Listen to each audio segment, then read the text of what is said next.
갈라디아서 5장 22절로 23절 말씀입니다. 함께 봉독하도록 하겠습니다. 시작! 오직 성령의 열매는 사랑과 희락과 화평과 오래 참음과 자비와 양선과 충성과 온유와 절제니 이 같은 것을 금지할 법이 없느니라. 아멘. 신자가 이 세상을 살아가면서 세상과 다른 것이 한 가지 있다면 그것은 바로 믿음입니다.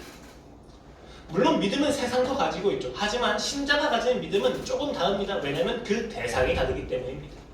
믿음은 대상에 의존합니다. 그 대상에 의존하기 때문에 믿음의 내용 역시도 그 대상에 따라서 결정이 됩니다. 세상에 있어서, 세상과 있어서 우리가 가지고 있는 믿음은 반드시 그 내용에 있어서도 구별점을 가지고 있습니다. 그 구별점이 무엇인가? 세상이 감히 따라할 수 없는 사랑입니다. 그 사랑의 내용을 갈라디아서에서는 8가지 내용을 덧붙여서 설명을 하고 오늘 그 6번째 양선에 대해서 나눠보고자 합니다. 한문으로는 어질 양 그리고 착할 선을 사용해서 어질고 착한 성품을 이야기하고 있습니다. 영어로는 goodness라고 이야기도 하고 한국어 번역어는 선함, 선행, 착한 등으로 번역이 되기도 합니다. 그 원어가 되는 아가도시네는 헬라어 아가도시네는 형용사 아가토스, 선한이라고 하는 형용사를 명사형으로 바꾼 단어입니다. 아가도시네. 그래서 이것을 정확히 번역한다면 선이라고 하는 한 글자로 저희가 설명할 수 있을 것 같습니다. 실제로 헬라 철학에서도 이 선이라고 하는 단어를 가지고 이데아, 리더 등으로 사용을 했으며 헬레니즘 사회에서는 굉장히 종교적인 의미로 사용했습니다.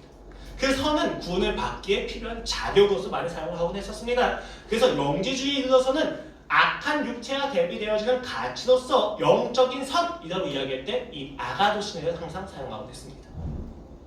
특별히 구약 성경에서는 이 단어가 토브라고 하는 단어로 사용이 되었습니다.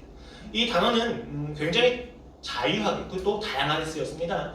하나님의 자기 계시와도 굉장히 연관돼서 도덕적인 완성과 그리고 그의 본질적인 성품에 대해서도 이야기했지만 이 토브라고 하는 단어는 조금 뭐랄까 잘생김 그리고 경제적으로 잘 되어지는 이런 등의 일상적인 용례에서 굉장히 많이 사용되었습니다.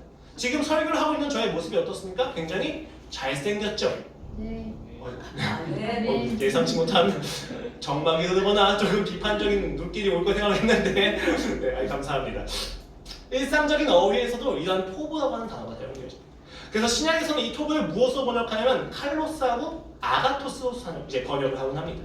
칼로스는 미적인 아름다움을 이야기할 때 쓰는 단어고 아가토스는 윤리적인 선함을 이야기할 때 쓰는 단어여서 상호 교환적으로 신약 성서에 사용이 되곤 합니다. 특별히 하나님과 관련해서는 끊임없이 도덕적인 완성과 본질적인 선함으로 사용이 되고 있는데 이것이 굉장히 일상적으로 사용하고 있다는 점에서 우리가 좀 더 깊이 생각해 볼 필요가 있습니다. 왜냐하면 사람들이 선과 착한 것을 구별하지 않기 때문입니다. 물론 선과 착함이라고 하는 것은 좀 내용적인 측면에서 같은 의미를 지닌 것처럼 보입니다. 그러나 이 용례에 좀 더 깊이 들어가 보면 착하다는 것과 선하다는 것은 엄연하게 구별지어지고 있습니다. 첫 번째로 착한 것은 굉장히 일상적입니다. 그러나 선하다는 이야기는 굉장히 철학적인 이야기입니다. 여러분 가끔 제가 학생들하고 이야기를 하다 보면 어떤 학생의 신상에 대해서 필요할 때가 있어요. 어떤 애가 어떤 애를 괴롭히고 있는데 그 괴롭히는 애에 대해서 제가 관여를 하기 위해서 그 애가 어떤 친구인지 그 주변에 있는 친구들한테 물어볼 때가 있어요. 그럼 제가 이렇게 물어봅니다. 야, 너 그 친구 아니? 내가 물어보면 걔네들이 2가지 반응이 나와요. 첫 번째는 잘 몰라요. 두 번째는 저 걔 알아요. 라고 하는 알고 모르고 나눠집니다. 그리고 안다고 이야기하는 친구들은 2가지 반응이 또 나와요. 그래서 걔 어떤 애인데? 라고 물어봤을 때 어떤 한 친구는 걔에 대한 욕을 신나게 합니다. 정신병자다, 시오피옵이다, 비읍시옵이다. 굉장히 많은 단어를 그걸 욕합니다. 그러면 걔는 그 아이와 굉장히 친한 친구예요. 그래서 더 물어봐도 괜찮은 겁니다. 남자들은 좀 아실 거예요. 친한 친구는 더 막대해요. 그렇죠? 그런데 이런 경우가 있어요. 야, 걔 어떤 애니? 라고 물어봤을 때 그 친구가 걔 좀 착해요. 안 친한 겁니다. 친하지가 않아요. 걔한테 물어보면 안 돼요. 여러분 저희가 착하다는 단어를 어떨 때쯤 쓰죠? 상대한테 피해를 끼치지 않는 사람에 대해서 그냥 일상적으로 알고 있는 호감을 가지고 있는 사람에 대해서 굉장히 일상적으로 쓸 때 우리가 착하다는 단어를 좀 씁니다. 물론 더 많이 쓰기도 하죠. 일반적인 용례에서는 그렇게 쓰인다는 이야기입니다. 제가 그 친구 어떠니? 라고 했을 때 어떤 친구도 그 친구는 참 선한 품성을 가지고 있어요 라고 얘기하지 않아요. 아이들은 선하다는 표현을 쓰지 않습니다. 왜냐하면 선이라고 하는 것은 용례상 철학과 종교적인 문맥에서 사용되어진 단어이기 때문입니다. 이것을 구별해야 될 필요성이 있어요. 물론 의미로서는 같습니다. 그러나 구별해야 될 필요성이 있습니다. 왜냐하면 많은 사람들이 신앙에 있어서도 선하다는 것을 마치 착하다는 것으로 이해해서 자신의 신앙을 입증하기 위해서 남에게 피해를 끼치지 않는 정도의 만족하는 경향이 있기 때문입니다. 그런 사람들은 반드시 자신의 착한 성품을 구원의 자격으로서 착각하곤 합니다. 그러나 성경에서는 선하다는 것을 어떤 순간에도 구원의 자격으로서 이야기하지 않습니다. 신자가 가진 선한 성품은 항상 하나님을 만난 자가 가지는 결과입니다. 자격이 될 수가 없어요. 그런 점에서 저희는 선하다는 것이 착하다는 것과 어떠한 구별점이 있는가에 대해서도 살펴봐야만 하며 그 선하다는 것을 하나님은 또 신자는 어떠한 선한 성품을 가져야만 하는가에 대해서 질문을 해야만 합니다. 특별히 오늘 본문에서는 이야기하는 양선이라고 하는 것은 신자가 하나님을 알게 된 결과로서 나타나는 열매 중에 하나예요. 신자의 성품에서 신자가 이웃과의 관계하는 사랑의 삶에서 나타나야 하는 하나의 성품이라는 것입니다. 이 선함이 무엇인지를 조금씩 더 깊이 찾아보고자 하겠습니다. 이 이야기를 하기 위해서는 굉장히 어려운 난제를 하나 풀어야만 합니다. 첫 번째, 하나님은 과연 선하십니까? 우리가 하나님은 선하시다 라고 이야기할 때 정말로 하나님은 선하십니까? 라는 질문을 풀어야만 합니다. 교리적으로는 신정론이라고 이야기하는데 그렇게 어렵게 생각할 필요는 없습니다. 왜냐하면 이 질문 자체에 하나의 잘못된 전제가 심겨져 있기 때문입니다. 잘못된 전제가 무엇일까요? 간단합니다. 하나님과 선을 분리시키는 겁니다. 하나님과 선을 분리시킨 상태에서 선이라고 하는 내가 생각하는 선을 두고 하나님이 과연 선하신가에 대해서 생각을 하게 만드는 것입니다. 하나님이 과연 선하신가? 라는 질문 자체가 잘못됐어요. 왜냐하면 하나님이 창조주시라면 그는 반드시 선하시기 때문입니다. 이 창조 세계에서 하나님을 배척하는 악은 있을 수가 없는 거예요. 하나님은 악이 되실 수가 없는 존재입니다. 그가 창조하셨기 때문입니다. 선의 모든 기준은 하나님께 있습니다. 그렇기 때문에 우리의 질문은 바꿔야만 합니다.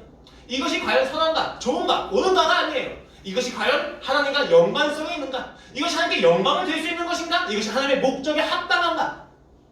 이렇게 질문을 바꿔야만 한다는 것입니다. 왜냐하면 하나님이 선 그 자체이기 때문입니다.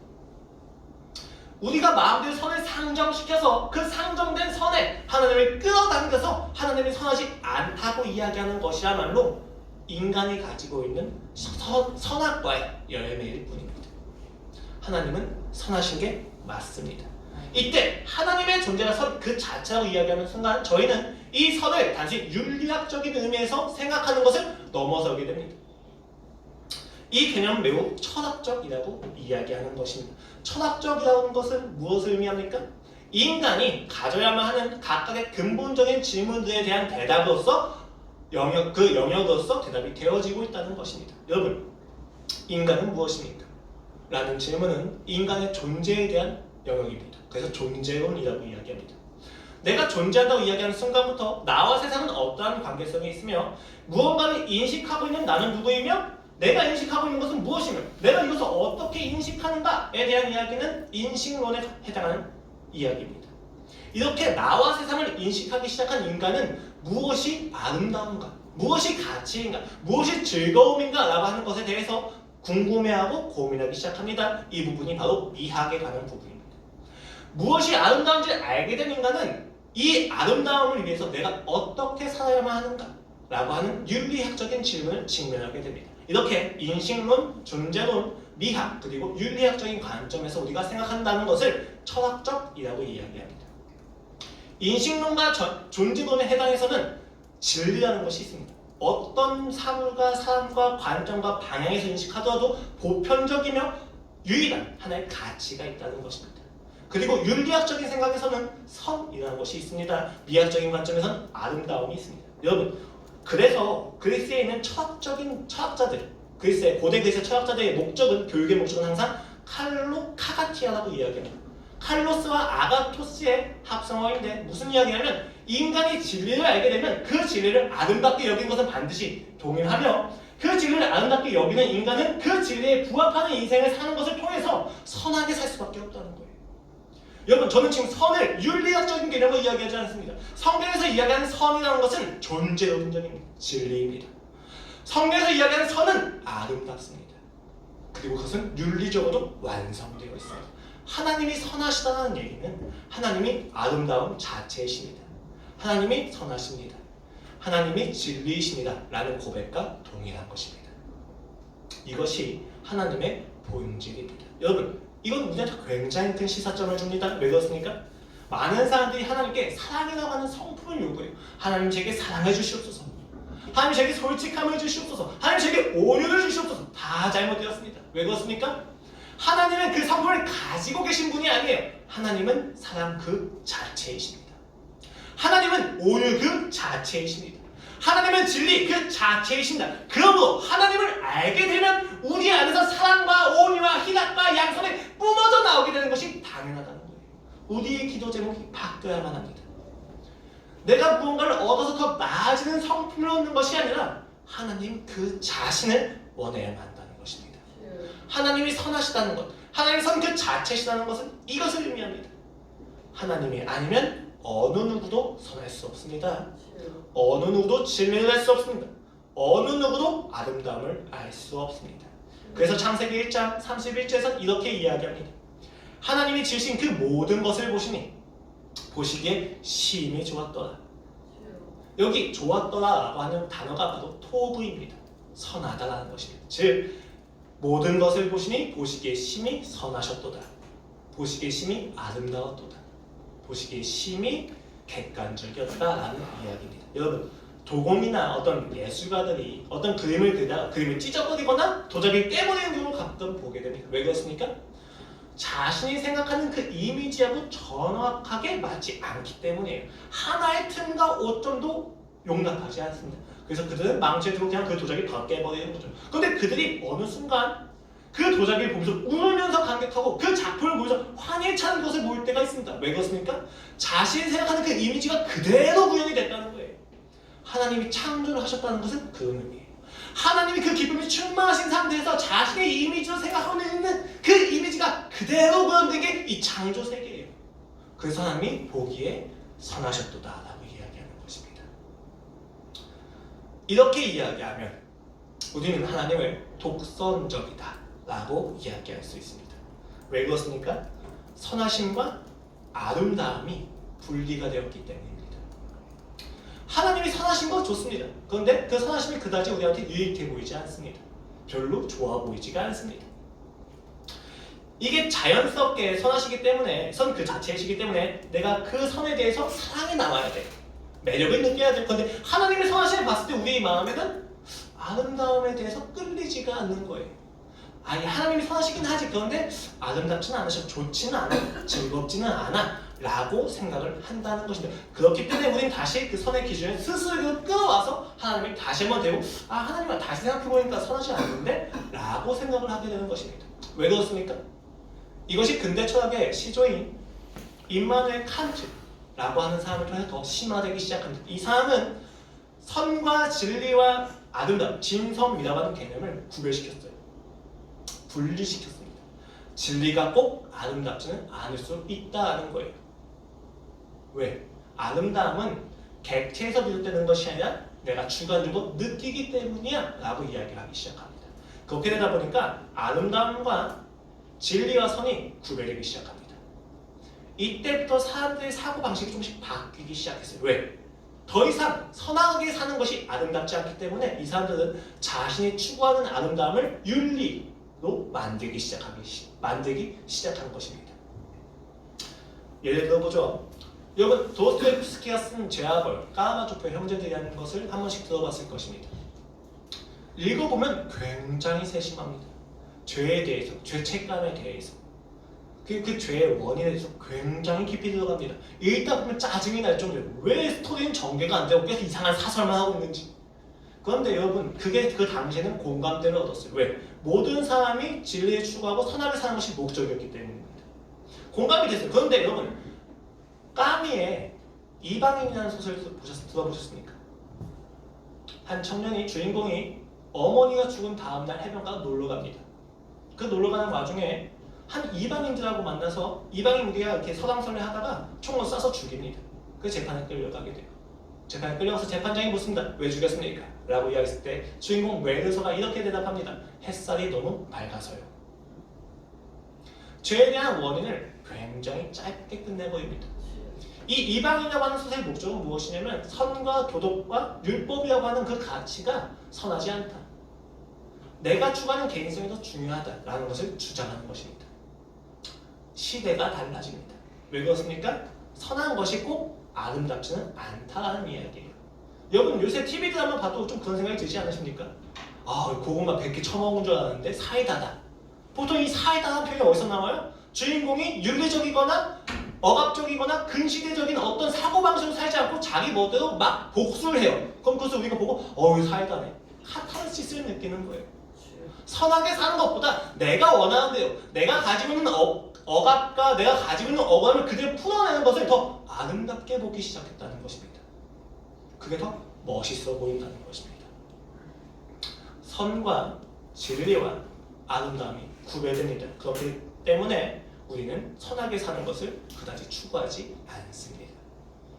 선하게 사는 건 답답합니다.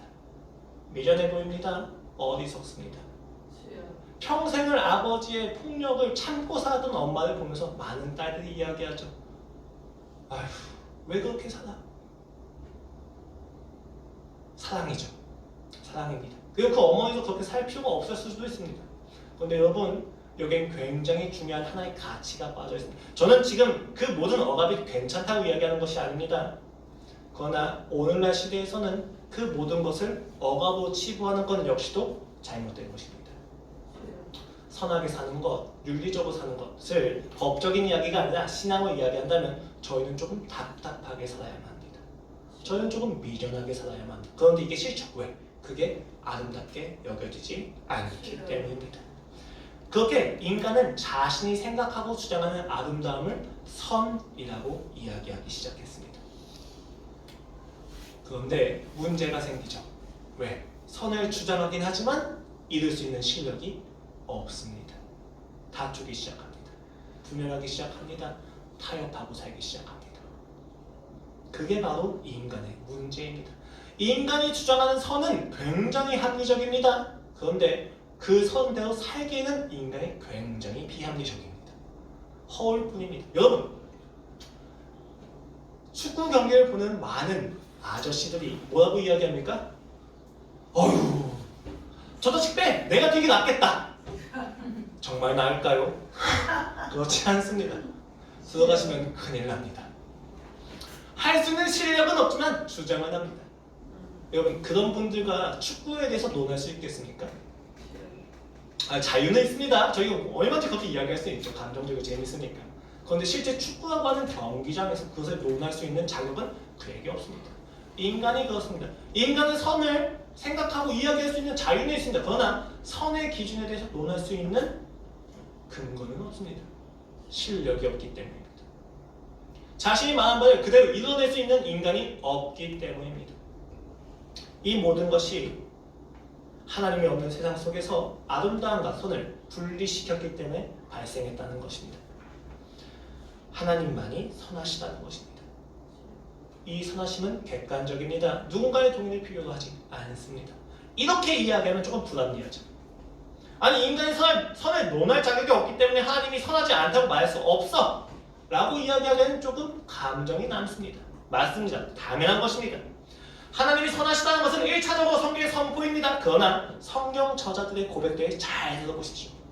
성경은 단순히 선포하기만 하지는 않습니다. 성경은 선을 고백합니다. 고백한다는 것은 무엇입니까? 경험한다는 것을 의미합니다. 논증하지 않습니다. 설득하지 않습니다. 이렇게 이야기합니다. 시편 34편 8절입니다. 너희는 여호와의 선하심을 맛보아 알지어다. 그에게 피하는 자는 복이 있도다. 시편 34편은 다윗이 사울에게서 도망가다가 블레셋의 아기스 왕 앞에서 죽을 까두려워서 미친 척을 하면서 침을 흘리는 장면입니다. 미친 척을 하면서 한 국가의 장군이었던 자가 자신이 핍박을 하던 적군의 왕 앞에서 살기 위해서 침을 흘리면서 미친 척을 할 때 그가 해야 되는 고백은 무엇입니까? 내 신세가 왜 이렇게 되었는가에 대해 피해가 가득한 암울한 노래를 불러야 되는 건 아닙니까? 애가를 불러야 되는 거 아닙니까? 그런데 다윗은 구원을 찬양했습니다. 다윗의 인생은 그 인생은 보면 항상 곡절이 가득해요. 절망스러운 상황이 너무나도 많습니다. 그러나 다윗의 눈은 항상 그가 선하시다는 걸로 가 있습니다. 그가 하나님의 선하심을 경험했다는 겁니다. 그래서 다윗은 우리에게 초대합니다. 야, 하나님이 선하셔! 믿어야 될거 아니에요. 하나님의 선하심을 맛봐라. 그리고 알아보려. 이라고 초대를 하는 것입니다.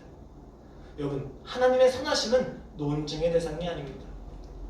필요하시다면 논증해 드리겠습니다. 그러나 논증한다고 해서 경험하지 못하실 겁니다. 경험의 내용입니다. 경험하셔야만 합니다. 그래서 심지어 다윗은 이렇게까지 이야기하죠. 이 공고한 자가 부르짖음에 여호와께서 들으시고 그의 모든 환난에서 구원하셨도다. 아니, 지가 미친 척해서 구원받은 거잖아요. 그런데 그 구원 역시도 하나님의 선하심으로 해석을 하고 있는 것입니다. 우리의 상황은 항상 절망과 선함이 가득합니다. 그 안에서 우리가 봐야 될 것은 악한 것과 절망과 부정이 아니라 하나님의 긍정적인 부분들입니다.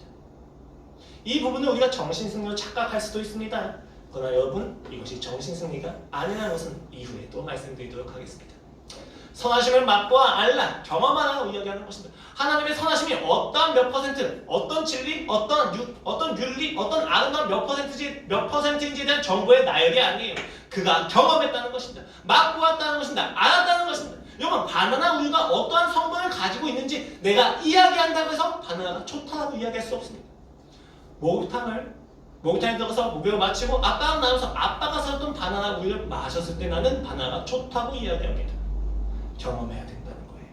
우리가 그가 선하시다라고 이야기하는 것은 그거에 대해서 경험했다는 것입니다. 하나님을 경험해야만 한다는 것입니다. 여기 있는 여러분들은 그 선하심을 한 번은 꼭 경험했었습니다. 십자가에서 죽으신 예수 그리스도의 죽으심과 그 부활 앞에서 우리는 이해할 수 없는 그 선하심을 여러분들은 꼭 경험해 보았습니다. 그리고 못했다면 경험하셔야만 합니다. 그 사랑 외에 더 큰 선은 없습니다. 세월호 희생자들, 그리고 기아, 빈곤, 재난, 여러 가지 질문들이 있습니다. 그 질문들에 대해서 저희가 논증하고 토론할 수 있는 자유는 있습니다. 그러나 그 토론을 통해서 선하심을 고백할 수는 없을 겁니다. 그런데 여러분이 십자가 앞에서 예수님의 죽음을 맛본다면 여러분은 반드시 그 선하심을 고백하게 될 것입니다. 다른 데로 가지 마시고 십자가만 가십시오. 하나님의 선은 윤리적인 차원을 넘어서 존재론과 인식 그리고 미학적 관점에서 완성입니다. 진선미의 일치이십니다. 하나님의 선 그 자체이십니다. 그 선하신 하나님을 볼 때 우리는 아름다움을 느껴야만 합니다. 아름다움을 느끼면 자연스럽게 그를 향해서 따라가게 됩니다. 그 따라가는 삶이 바로 선하다는 것입니다. 그렇게 우리는 하나님을 더욱더 사랑하게 됩니다. 그럼 신자의 삶에서 하나님의 선하심을 알게 되어서 나타나는 선한 열매들은 무엇입니까? 에베소서 2장 말씀입니다. 10절, 우리는 그가 만드신 바라 그리스도 예수 안에서 선한 일을 위하여 지으심을 받은 자니 이 일은 하나님이 전에 예비하사 우리로 그 가운데서 행하게 하려 하십니다. 에베소서에서 바울은 신자의 그 창조 목적이 선한 일을 위함이라고 이야기하고 그 일이 하나님이 전에 예비하신 이야기라고 합니다. 창조의 목적이 이미 있었다는 것입니다. 그러므로 인간이 선하다는 것은 그 창조의 목적을 따라 부합되는 인생을 사는 것이 바로 선하다는 것입니다. 그것은 착한 것이 아니라 선한 것입니다. 하나님께서 우리 창조하신 목적에 우리가 부합되는 삶을 살아야만 한다는 거예요. 여기 계신 한 분 한 분마다 그 창조의 목적이 있습니다. 그 창조의 목적을 하나님의 은혜가 알려주고 있습니다. 그 은혜의 자리에 여러분을 헌신하실 때 여러분은 선하게 살 수 있습니다. 그렇다면 우리는 그때 비로소 자기 자신의 자리로 돌아갑니다. 그 자리가 어떤 자리입니까? 하나님을 조금 더 알고 사랑할 수 있는 자리입니다. 누가복음 10장입니다. 예수님께서 마을을 지나시다가 마르다의 집에 들르십니다. 마르다가 예수님을 영접하고 굉장히 많은 일을 하기 시작하는데 그 동생 마리아는 얄밉게 예수님 발치에서 말씀만 듣고 있습니다. 이때 마르다가 불만이 터져서 예수님에게 마리아를 혼내달라고 이렇게 이야기합니다. 제발 예수님, 마리아도 나를 돕게 하여 주시옵소서. 그러자 예수님이 이렇게 대답하십니다. 주께서 대답하여 이르시되 41절 말씀입니다. 마르다야 마르다야, 네가 많은 일로 염려하고 근심하나 몇 가지만 하든지 혹은 한 가지만이라도 족하니라. 마리아는 이 좋은 편을 택하였으니 빼앗기지 아니하리라 하시니라. 여기 좋은 편에서 좋은이 아가토스입니다. 마리아가 선한 것을 선택했다는 것입니다. 왜 그렇습니까? 여러분, 이 말씀을 가지고 이렇게 해석하시면 곤란합니다. 앞으로 가정 가서는 하지 않겠어. 나는 설교 말씀만 듣고 내가 신앙의 자리만 지킬 거야 라고 이야기하면서 가정 가서나 내가 해야 될 모든 일들에 대해서 도망가라는 이야기가 아니에요. 마다가 한 일이 잘못됐다는 이야기가 아닙니다. 잘 보십시오. 예수님은 이렇게 이야기하신다. 네가 많은 일로 염려한다. 바빠서 진짜 중요한 것을 놓치고 있다는 것입니다. 무엇입니까? 예수님을 영접했어요. 그럼 마르다가 기대해야 될 건 무엇이에요? 예수님입니다. 근데 그 예수님에게 내가 어떤 일을 드릴까, 내가 무엇을 해드릴까에 계속 집중을 하고 있다 보니 예수님이 없어진 겁니다. 예수님이 그걸 지적하신 거예요. 일을 하지 말라는 게 아니에요. 야, 네가 이 일을 하는 이유가 뭐니? 나잖아. 이 나를 잘 충족하고 있는 마리아는 선한 것을 선택한 거다. 선한 것이 무엇입니까? 예수님과 함께하기로 결정하는 것입니다. 신자의 인생에서 나타나는 선한 것은 무엇입니까? 선하신 그 하나님을 따라서 내가 그 하나님을 좀 더 사랑하고 알 수 있는 자리로 가는 것이 바로 선한 것입니다. 이때 우리는 선한 인생을 착한 인생으로 착각하지 않습니다. 여러분, 마리아가 얼마나 착하지 않았습니까? 열심히 준비하고 있는 언니를 도와주지 않는 마리아는 매우 얄밉습니다. 마르다 입장에서 마리아만큼 나쁜 사람이 없죠. 착하지 않습니다. 여러분, 무슨 말이냐면 여러분이 예수님을 선택한다는 것, 여러분이 선한 인생을 선택한다는 것은 세상으로부터 인정을 받지 못할 수 있다는 것입니다. 오히려 윤리학적으로는 비난받을지도 모른다는 것입니다. 우리가 선한 일을 한다는 것은 착한 일을 한다는 게 아니에요. 착한 것은 인정을 받습니다. 쉬워요. 상대가 요구하는 것을 들어주면 됩니다. 그러나 선한 것은 상대의 요구를 들어주지 않을 때도 있습니다. 선한 것은 상대의 인정을 받지 않을 때도 있습니다. 오히려 더 큰 비난을 받을 때도 있습니다.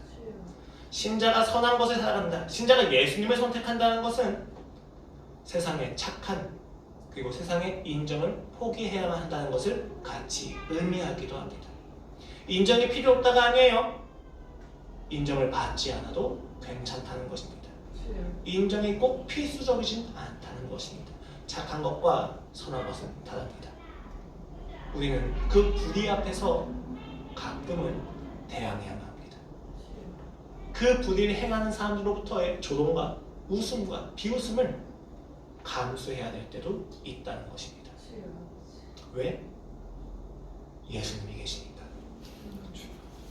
그 선한 자리를 포기하지 않으신다면, 그 선한 자리를 여러분이 주장하신다면 여러분은 이러한 고백을 할 수 있습니다. 로마서 8장입니다. 우리가 알거니와 하나님을 사랑하는 자 곧 그의 뜻대로 부르심을 입은 자들에게는 모든 것이 합력하여 선을 이루느니라. 어떻게 이 고백이 가능합니까? 창세기 50장입니다. 야곱이 죽었습니다. 야곱이 죽자 요셉을 팔았던 형들이 두려움에 떨어서 이렇게 이야기합니다. 15절 말씀입니다. 요셉의 형제들이 그들의 아버지가 죽었음을 보고 말하되 요셉이 혹시 우리를 미워하여 우리가 그에게 행한 모든 악을 다 갚지나 아니할까 하고, 그의 형들이 또 친히 와서 요셉의 앞에 엎드려 이르되 우리는 당신의 종들이니이다. 요셉의 형들은 두려움에 떨고 있었습니다. 그런데 요셉이 이렇게 대답합니다. 19절 말씀입니다. 요셉이 그들에게 이르되 두려워하지 마소서, 내가 하나님을 대신하리이까. 당신들은 나를 해하려 하였으나 하나님은 그것을 선호받고사 오늘과 같이 많은 백성의 생명을 구원하게 하셨나니 당신들은 두려워하지 마소서, 내가 당신들과 당신들의 자녀를 기르니이다 하고 그를 간곡한 말로 위로하였더라. 인간관계에서 그는 문제를 풀지 않았습니다. 하나님을 대신하는 자리에서 요셉이 내려와서 본 것은 상황에 대한 해석입니다. 그 형들이 내게 행한 그 악은 사실 하나님의 더 높은 선을 위함이었구나. 하나님이 우리 이스라엘 백성을 구원하시기 위해서 내게 이 모든 고난과 시련을 허락하셨구나. 그렇기 때문에 요셉은 그 형제들을 벌하지 않습니다. 이것을 조금 더 깊이 보도록 하겠습니다. 요셉이 하나님의 자리에서 내려왔을 때 무엇을 모았을까요? 요셉이 굉장히 많은 시련은 끝에 총리가 되었습니다. 그때 그 형들은 아버지의 집안을 위해서 요셉에게 와서 곡식을 구하기 시작했습니다. 치욕입니다. 이스라엘 백성이 애굽에 가서 애굽의 왕에게, 애굽의 총리에게 곡식을 구걸하는 것입니다. 거래하자는 이야기였지만 구걸과 다름없었습니다. 이때 형들은 베냐민이라고 하는 요셉의 동생을 아버지한테 두고 갑니다. 왜냐하면 형들은 요셉이 죽은 것처럼 이야기하고 나서 아버지가 얼마나 힘들어하는지 보았어요. 아버지의 그 백발, 성성한 백발이 찢어지는 것을, 뽑히는 것을, 아버지의 눈에서 눈물이 마르지 않는 것을 그들은 매일 보았습니다. 약 17년, 14년 정도라고 예상을 하는데 그 시간 동안 그 형제들은 아버지의 아픔을 보았어. 그래서 혹여나 몰라서 베냐민을 두고 갑니다. 이 형들을 요셉이 봅니다. 여러분, 요셉이 그 형들을 보자마자 감정적으로 좋았다라고 생각하시면 곤란합니다. 보자마자 요셉은 시험하기 시작합니다. 이상하게 죽이진 않아요. 하나님이 대신하지 않았기 때문이죠. 시험을 합니다. 아는 척을 하지 않고 그들 첩자도 봅니다. 그리고 3일 동안 감옥에 가둔 후에 첩자가 아닐 수도 있으니까 너희가 가서 한 사람만 놔두고 베냐민이라고 하는 동생마저도 데려와라 라고 이야기합니다. 베냐민이 보고 싶었어요. 베냐민이 있다는 이야기를 듣고 동생을 보고 싶었습니다. 이에 형들이 베냐민을 데리고 옵니다. 데리고 올 때 유다가 아버지한테 약속합니다. 아버지, 베냐민 꼭 데려올게요. 내 목숨을 다해서 지키도록 하겠습니다. 그리고 데리고 옵니다. 요셉이 그 베냐민을 보니까 감정을 참지 못해서 모두 물린 다음에 울어요. 그 다시 부릅니다. 여러분, 형제들에 대해서 좋아하진 않아요. 베냐민이 좋아요. 그리고 나서 환대한 척 하다가 보물을 베냐민 자리에 넣어두고 형제들을 보냅니다. 베냐민은 챙기겠다는 거예요. 그리고 갑자기 잡아서 베냐민 그 자리에 보물이 있다는 것을 알게 한 다음에 형제들은 떠나가게 하고 베냐민만 남게 한다고 이야기합니다. 베냐민은 남겨두고 형제들은 필요 없다는 겁니다. 요셉이 지금 굉장히 놀라운 시험을 하고 있는 거예요. 형제들이 여기서 어떻게 반응하는지 요셉이 보기 시작합니다. 만약 형제들이 그 시험에 통과하지 못한다면 자신은 베냐민과 함께 열심히 살면 됩니다. 나중에 아버지가 어머니 부를 수 있죠. 하지만 형제들은 평생 끝나는 겁니다. 그런데 이때 요셉을 팔자고 주장해서 팔았었던 유다가 그 앞에 무릎 꿇고 이야기합니다. 베냐민만큼은 안 됩니다. 내가 대신 잡히겠습니다. 그러니까 베냐민을 보내주십시오. 이때 요셉이 감정을 참지 못해서 눈물을 터뜨리며 모든 삶을 물리고 형제들 앞에서 자신의 정체를 밝힙니다. 요셉이 형들에게 이르되 내게로 가까이 오소서. 그들이 가까이 가니 이르되 나는 당신들의 아우 요셉이니 당신들이 애굽에서 팔자라. 당신들이 나를 이곳에 팔았다고 해서 근심하지 마소서. 한탄하지 마소서. 하나님이 생명을 구원하시려고 나를 당신들보다 먼저 보내셨나이다. 요셉이 무엇을 보았습니까? 자신을 봤던 유다가 이제는 자신의 동생을 위해서 자신의 목숨을 포기하는 모습을 보면서 요셉이 무엇을 보았습니까? 하나님이 나만 다른 것이 아니라 나의 형제들도 함께 다루었구나. 아, 그 하나님이 선하시구나. 자신의 자리에서 하나님의 선하심을 보고야 합니다. 그래서야 그는 감격에 차서 형제들 사랑할 수 있게 됩니다. 여러분, 신자의 삶에서 나타날 많은 선이 무엇입니까? 이것입니다. 그가 하나님을 대신하지 않고 내려왔습니다. 그가 왜 대신하지 않았다고 이야기합니까? 보자마자 죽여야 되는데 죽이지 않아요. 한 번 더 보는 것입니다. 대신하지 않고 내려오게 되니까 하나님의 역사하심을 보았습니다. 여러분, 신자가 삶에서 행해야만 하는 선은 해석이 필요합니다. 오늘 우리의 삶이 정말 하나님의 선하신가에 대한 해석이 필요합니다. 하나님의 자리에서 잠깐 내려오십시오. 그러면 선한 게 보일 거예요. 여러분, 왜 선하심이 보이지 않습니까? 하나님의 자리에서 내가 내려오지 않고 주장을 하고 있으면 선한 게 보일 수가 없어요. 왜? 내가 선하니까. 내가 피해자니까. 선하신 게 보일 수가 없습니다. 근데 대신하지 않으니까 선하신 역사가 보이는 겁니다. 그때 요셉은 사랑을 선택합니다. 신자는 하나님의 선을 보았을 때 사랑을 선택합니다. 상황을 해석하고 이 주체마저도 하나님이시구나에 감격합니다. 그리고 그 선하심에 참여합니다. 갈라디아서에서 이야기하고 있는 양선이라고 하는 것은 이것을 의미합니다. 그 억울함과 불안이나 비행기적인 모든 핍박과 고문과 아픔 속에서 신자 신자는 하나님의 선하심을 의심하지 않고 예수님께서 계신 그 자리를 선택한다는 것입니다. 그게 우리가 이야기하는 선함입니다. 답답하죠? 미련하죠? 좀 미련하면 어떻습니까? 좀 바보 같으면 어떻습니까? 그 미련함이 여러분을 구원했습니다.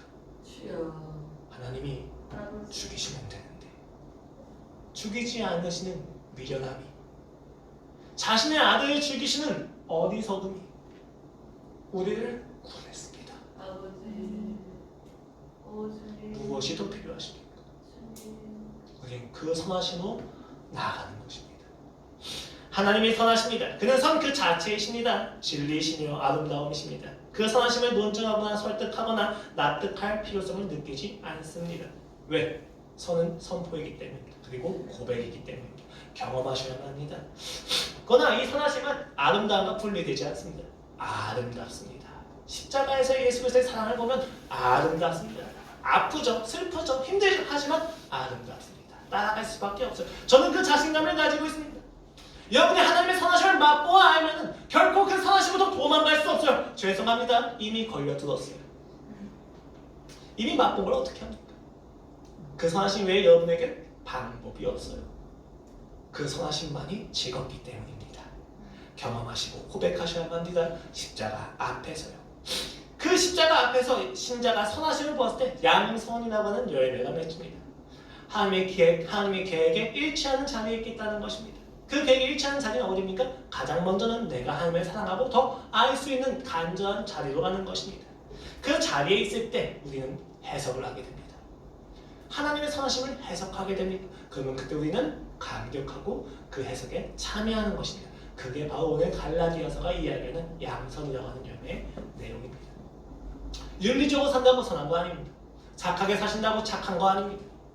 여러분이 선하게 사시길 원합니까? 선하게 사셔야만 합니다. 원하셔야만 합니다. 어떻게 그것이 가능합니까? 하나님의 선하심을 더 깊이 알 수 있는 자리로 가십시오. 더 사랑할 수 있는 자리로 가십시오. 어제 나한테 말씀하셨던 그 은혜의 목적이 어딘지 찾아가십시오. 오늘 하나님께서 날 또 어디로 이끄신지 보십시오. 하나님을 왜 나한테 사랑한다고 이야기하시는데 끊임없이 묵상하고 질문하고 고대하십시오. 그리고 하나님께 나아가십시오. 그러면 여러분은 하나님의 선하심을 발견하고 그 선하심에 참여함으로 선하게 될 것입니다. 요셉이 이렇게 이야기하잖아요. 너무 놀랍지 않습니까? 두려워하지 마소서 내가 하나님을 대신하니까. 너무 놀랍습니다. 대신하는 자리에서 내려왔을 때 그는 선을 보게 되는 겁니다. 여러분 바보가 맞아요. 미련한 게 맞습니다. 왜? 이 상황을 악으로 상정을 하고 이 상황을 문제로 여겨야만 내가 해결을 위해서 무언가를 할 수 있잖아요.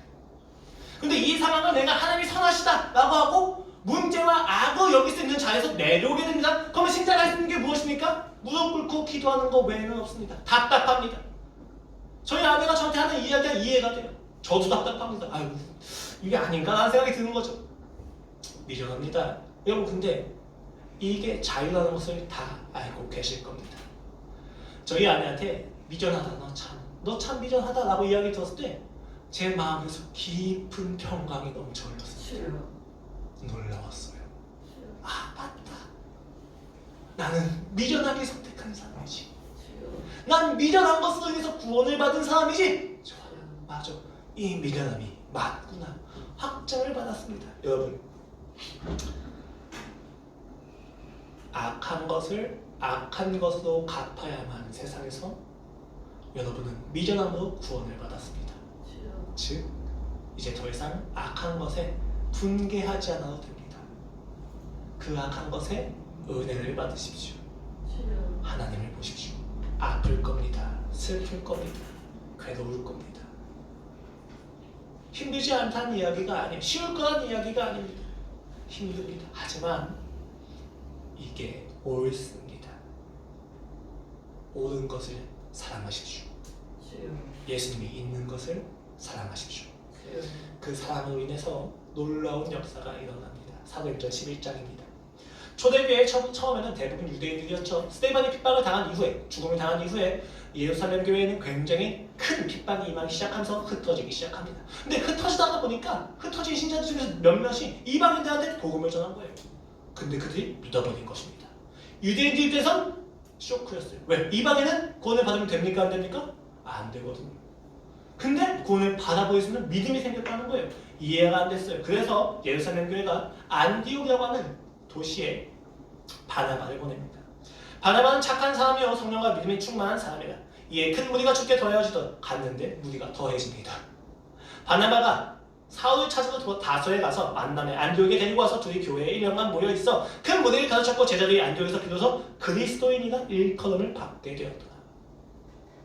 여러분, 왜 안디옥 교회가 바나바를 보냈는지 아십니까? 그가 착한 사람이기 때문입니다. 여기 착한도 아가토스입니다. 그가 선하였다는 거예요. 여러분, 그의 선하심을 우리가 어디서 확인할 수 있는지 아십니까? 그가 다소로 가서 바울을 데리고 왔다는 것에서 확인할 수 있습니다. 당시 바울은 어떤 상황이었냐? 다메섹에서 예수님을 만나고 다메섹과 아라비아에서 3년 동안 복음을 전합니다. 그런데 핍박을 해서 죽을 위기에 처하자 예루살렘 교회에 갔어요. 근데 15일 동안 있는데도 불구하고 거기서 또 전도를 하다가 바울이 또 죽임을 당할 위협에 처하게 됩니다. 그래서 예루살렘 교회에 있는 제자들이 바울을 다소에 보냅니다. 멀리 보내요. 그리고 10년 혹은 13년이 하는 그 시간 동안 바울에 대한 기록은 한 가지도 없습니다. 다소에서 그가 무엇을 했는지 모르겠어요. 성교했을 수도 있죠. 성경을 바꿨을 수도 있습니다. 잊혀졌습니다. 핍박자였던 그가 이제는 잊혀졌습니다. 근데 어느 누구도 찾아가지 않습니다. 바울은 잊혀진 인생이었어요. 여러분, 바나바가 없었다면 바울은 있을 수 없었습니다. 바나바가 없었다면 바울은 사울로 끝났을 것입니다. 근데 바나바가 다소로 가서 바울을 데리고 옵니다. 바나바가 어떻게 이게 가능했을까요? 핍박자였던 그를, 잊혀진 그를 어떻게 기억할 수 있었을까요? 그는 하나님의 자리에서 내려왔기 때문입니다. 바나바는 바울을 핍박자로 여기지 않았습니다. 그를 통해서 하나님만 보았습니다. 그래서 안디옥에 필요한 사역에 필요한 일꾼이라고 판단을 했던 것입니다. 바나바를 봤던 사울이 얼마나 감격했을까요? 그리고 안디옥에 와서 1년 동안 가르치는데 그들이 비로소 그리스도인이다 이렇게 말했습니다. 여러분, 이거 감격적인 부분이 아니에요. 그들이 그들을 예수쟁이하고 욕했다는 것입니다. 예수의 미친놈들이라고 이야기했다는 것입니다. 왜요? 이방인과 유대인이 함께 예배드리고 있는 환경이에요. 그 상황을 이해할 수가 없었어요. 이방인의 그 도시에서 이방인과 유대인이 함께 사랑을 하고 교제를 하면서 예수를 믿고 있다는 거예요. 그 안쪽에 있는 도시에 있는 사람들이 보기에 미친놈들이, 예수쟁이, 저게 어떻게 가능해? 유대인들은 어떻게 사랑해? 이방인들은 어떻게 사랑해? 라고 하는 그 분개함이 그들 예수쟁이하고 욕을 하게 만들었다는 것입니다. 이게 바로 우리한테는 감격이 되죠. 왜? 그들은 선하게 살았다는 것입니다. 착하게 살지 않았어요. 안디옥에서 비로소 모든 예수를 믿는 사람들이 그리스도인이라고 불리기 시작했다는 것입니다. 이제 진짜 기독교가 시작되었다는 것입니다. 누굴 통해서? 하나님의 자리에서 내려와서 하나님의 일을 보고 바울을 데리고 와서 안디옥에서 사역을 한 결과가 그리스도인이었습니다. 하나님의 자리에서 내려와서 선한 것을 선택하십시오. 하나님이 역사하십니다. 하나님이 역사하십니다. 그 바나바를 보고 얼마나 많은 유대인들이 아유 저 미전 사울 데려왔다고 뭐가 달라질까? 사울 데려와서 뭐가 더해질까? 오히려 더 핍박만 일어나지 않을까? 라고 하는 그들의 한숨소리와 조롱소리에 바나바는 곤하지 않았습니다. 왜냐하면 그는 하나님의 자리에 있지 않고 내려와서 하나님의 선하심을 보았기 때문입니다. 어느 누구도 보지 못했던 사울 안에 있는 역사를 그는 보았습니다. 그리고 다음 장이 되어서 사울은 바울로 지칭되기 시작합니다. 그렇게 성교의 역사가 시작되는 것입니다. 한 사람이었습니다. 한 사람이 하나님의 선하심에 순종했을 때 역사가 일어났습니다. 요셉이 하나님을 대신했다면 이스라엘은 있을 수 없었습니다. 수가 많지 않죠? 여러분이 지금 있는 이 자리가 불합리하게 느껴질 수 있다는 것을 압니다. 미련하게 느껴지는 것을 압니다. 한마디 하지 않는 저에 대해서 답답함을 느낄 수 있다는 것을 알고 있습니다. 여러분, 그런데 옳음을 주장하는 것은 합리적이지만 주여. 옳음을 사랑하는 것은 비합리적입니다. 전 그 비합리를 선택합니다. 왜? 예수님이 먼저 선택하셨기 때문입니다. 주여. 비합리적인 인생, 미련한 인생, 바보 같은 인생, 어리석은 인생으로 여러분을 초대합니다. 왜요? 예수님이 계시기 때문입니다.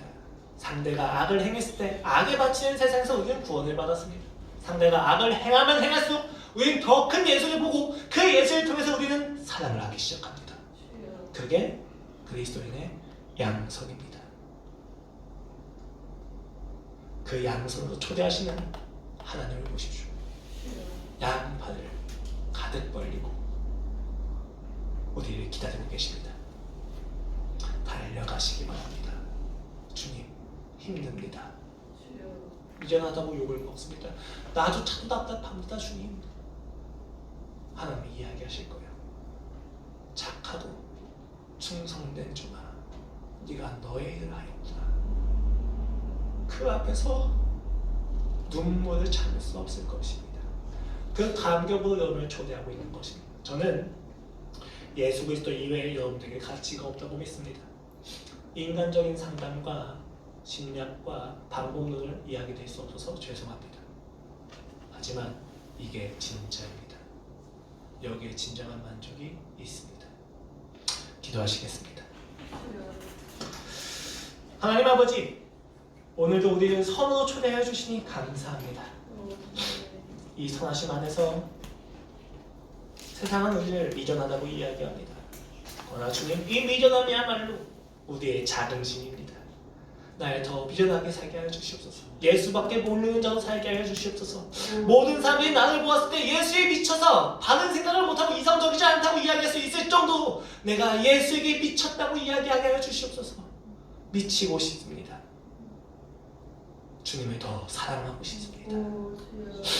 주님을 더 알고 싶습니다.